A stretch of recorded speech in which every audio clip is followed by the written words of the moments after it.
اس کی ممانعت ہے تو پھر مار پیٹ، جھاڑنا، گالیاں دینا، وہ پھر کس قدر اللہ کے غضب کو دعوت دینے والا فعل ہوگا۔ وَلَا تَنْهَرْهُمَا، اور ان کو مت ڈانٹو۔ آج کل تو بیٹے کہتے ہیں تجھے کس چیز کا پتہ، تجھے کس چیز کا پتہ ہی نہیں ہے۔ بہت ساروں کو سنا ہے کہ والدین کے بارے میں کہتے ہیں اس کو تو کسی چیز کا پتہ ہی نہیں، یہی کہتے ہیں چپ ہو جا، بکواس بند کر، یوں بھی کہتے ہیں۔ جیسے مولانا ترجمی صاحب کہہ رہے ایک جگہ اور ایک لڑکی بیٹی کسی جگہ جا رہے تھے، گزر رہے تھے، والدہ کو کہتی بکواس بند کر، تو والدہ کی آنکھوں سے موٹے موٹے آنسو آ گئے۔ بعض والدین بڑے حساس ہوتے ہیں، صابر بھی ہوتے ہیں لیکن حساس بھی ہوتے ہیں، اور کچھ کہیں نا تکلیف بڑی ہوتی ہے۔ حدیث شریف میں بھی قیامت کی نشانیوں میں سے یہ کہ اولاد والدین کو ڈانٹے گی، برا سلوک کرے گی، ایسا سلوک جیسے نوکر چاکر کے ساتھ مالک کرتے ہیں، مالک نوکر چاکر کے ساتھ، ایسا ہی۔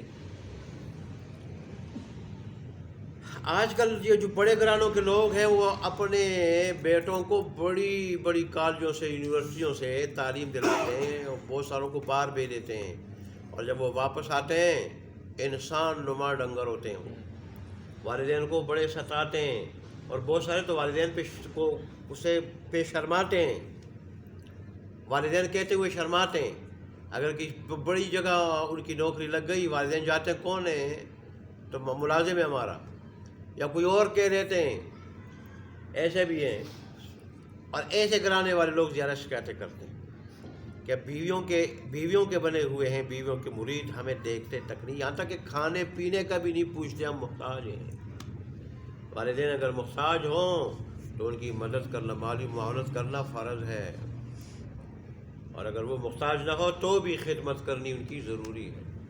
حدیث شریف میں آتا ہے جس کے والدین دونوں یا ایک ہو اور ان کی وجہ سے جو جنت میں نہ گیا، جو جنت نہ کما سکا، وہ جنت سے محروم ہے، معروم۔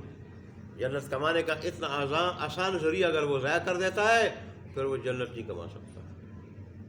اور جس سے والدین ناراض ہو، نہ اس کی نماز قبول ہے، نہ صدقہ خیرات قبول ہے، اور اس کا ٹھکانہ جہنم ہے۔ اللہ رمضان جیسے مہینے میں 4 آدمیوں کی مغفرت نہیں کرتا، اللہ کی مغفرت بانے ڈھونڈتی ہے، اور میں سے ایک والدین کا نافرمان بدبخت، اس کی مغفرت نہیں ہوتی، اگرچہ وہ تہجد میں کھڑا ہو جاتا ہے دن رات رمضان جیسے مہینے میں، اس کی مغفرت نہیں ہوتی۔ اے اللہ! تو فرمایا وَلَا تَنْهَرْهُمَا وَلَا تَنْهَرْهُمَا، ان کو جھڑکو مت، ان کو ڈانٹو مت۔ وَقُلْ لَهُمَا قَوْلًا كَرِيمًا، اور کہو ان سے قولاً کریما، بات نرمی کے ساتھ، بات بڑے ادب کے ساتھ، نرمی سے بات کریں، جیسے بچپن میں تمہارے ساتھ بات کرتے تھے۔ میں ایک استاد محترم نے ہمیں واقعہ سنایا تھا، شاید وہ مشہور ہو، عوام کو پتہ ہو، بعض ضرب مثالیں بھی ہوتی ہیں مثال کے طور پر۔ وہ کہہ رہے تھے کہ ایک مرتبہ والد بڑا سمجھدار تھا، اپنے بیٹے کا امتحان لے رہا تھا، والد بڑھاپے کو پہنچ گیا تھا، تو بیٹے سے کہہ رہا تھا، سامنے کوا بیٹھا ہوا تھا کہ بیٹا یہ کیا ہے، تو انہوں نے ایک مرتبہ کہا ابو جی کوا ہے۔ دوبارہ کہا بیٹا کیا ہے، تو کہا جی ابو جی کوا ہے نا۔ اور جب تیسری مرتبہ کہا کہ کوا ہے نا کوا، اس نے کہا کہ بیٹا بچپن میں تو مجھ سے 10 مرتبہ پوچھتا، میں بڑے پیار سے کہتا بیٹا کوا ہے۔ ایک والد تو 10 بیٹوں کو اور بیٹیوں کو پال لیتا ہے، لیکن جب وہ بوڑھا ہو جائے تو پھر ان 10 بیٹوں کے اوپر بوجھ بن جاتا ہے۔ اس لیے قرآن نے کیسی تعلیمات دی۔ غالباً مولانا احسان صاحب کہتے ہیں، ریون والے، اب تو شاید فوت ہو چکے ہیں، وہ کہا کرتے تھے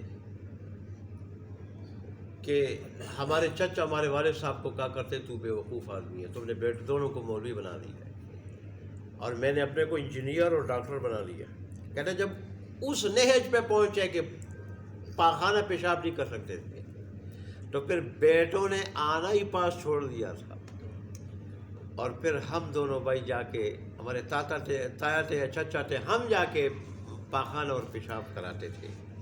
وہ پھر کہتے تھے کیا کہ مولوی احسان تو سمجھدار آدمی ہے، میں بے وقوف. تو سمجھدار، تو نے اپنے بیٹوں کو انسان بنا لیا تھا دینی تعلیم دلا کے، اور میں نے جو کالج یونیورسٹی میں داخل کرا کے انہیں ڈنگر اور جانور بنا لیا تھا.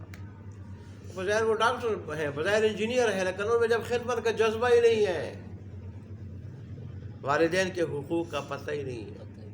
اصل میں تعلیم کے ساتھ تربیت ضروری ہے، اور تعلیم کے ساتھ تربیت مدارس میں ہوتی ہے. تعلیم کے ساتھ تربیت مدارس میں ہوتی ہے، کالج یونیورسٹی میں نہیں ہوتی. صرف تعلیم سے بات نہیں، تربیت ساتھ ہو، ماحول ضروری ہے، ماحول بھی ساتھ ہو. ورنہ آپ دیکھ لیں کالج یونیورسٹی سے جو فارغ ہوتے ہیں، دنیاوی تعلیم حاصل کرنا جائز ہے، لیکن پہلے مسلمان بننا ضروری ہے. مسلمان بن کے آدمی ڈاکٹر بنے، انجینئر بنے، سائنسدان بڑے، بہت بڑا، تو وہ کامیاب ہے دنیا میں بھی آخرت میں. پہلے ایسا ہوتا تھا. لیکن اگر ڈاکٹر بنے، انجینئر بنے، مسلمان نہ بنے تو ظاہر ہے اس کی دنیا آخرت دونوں برباد ہے. دنیا میں اس کو سکون نہیں ہے. اصل چیز سکون ہے، دولت سکون ہے، اور آخرت میں وہ رب کی رضا سے اور جنت سے محروم ہے. اللہ ہمارے حال پہ رحم فرمائے. اے اللہ، اس جگہ بات کرو وہ بھی ادب سے، اور صرف ادب سے بات کرنا کافی نہیں ہے. ادب سے باتیں کرو، خدمت سے چھپ جاؤ، جان چراؤ نہیں. وَاخْفِضْ لَهُمَا جَنَاحَ الذُّلِّ، اور جھکاؤ ان دونوں کے واسطے عاجزی کے بازو، من الرحمت، بڑی نیازمندی کے ساتھ، بڑی نیازمندی کے ساتھ، عاجزی کے ساتھ ان کی خدمت کرو. عاجزی کے ساتھ ان کی کیا کرو؟ خدمت کرو، دل کے ساتھ. دل کے ساتھ جو آدمی خدمت کرتا ہے تو اس کے بول کا انداز بڑا پیارا ہوتا ہے. بول کا انداز جو دل سے نہ کرے، وہ پھر جب بولتا ہے خدمت تو کرتا ہے لیکن لٹ مارتا ہے. تو پھر والد یہ سمجھتا ہے کہ میں بوجھ بن گیا، اللہ مجھے مول دے دے. بعض والد ایسے بھی ہوتے ہیں، جذباتی ہوتے ہیں کہ میں بوجھ بن گیا، پھر بد دعائیں کرتے ہیں. یہ کہتے ہیں خدمت کرنی ہے دل کے ساتھ. اور پھر صرف خدمت بھی نہیں، اس کے ساتھ دعا بھی کرے.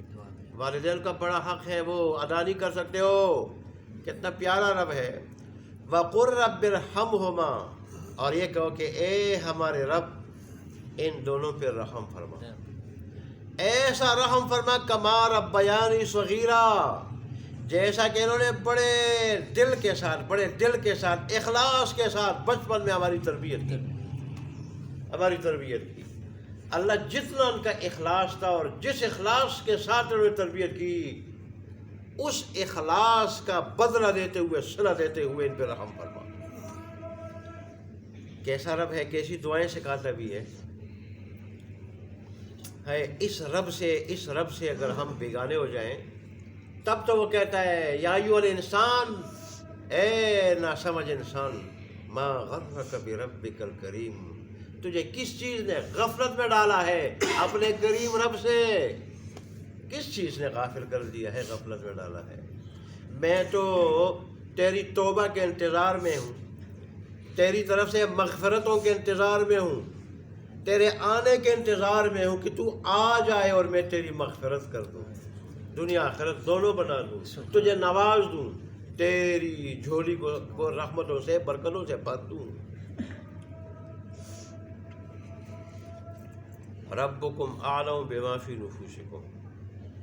یہ دوسرا اصول ذکر ہو رہا ہے جس پر اسلامی معاشرے کی بنیاد ہے.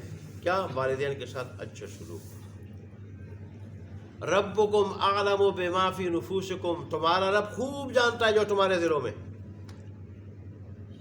تمہاری نیت کیا ہے، ارادہ کیا ہے، اللہ خوب جانتا ہے.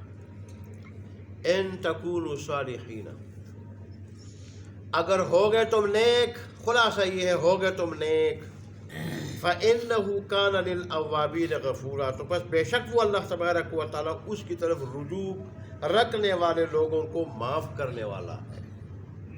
اللہ معاف کر دے گا اور دنیا آخرت دونوں بنا دے گا، اور جس کی دنیا آخرت دونوں بن جائے تو وہی کامیاب ہے، اور یہی بڑی کامیابی ہے۔ اللہ تبارک و تعالیٰ عمل کی توفیق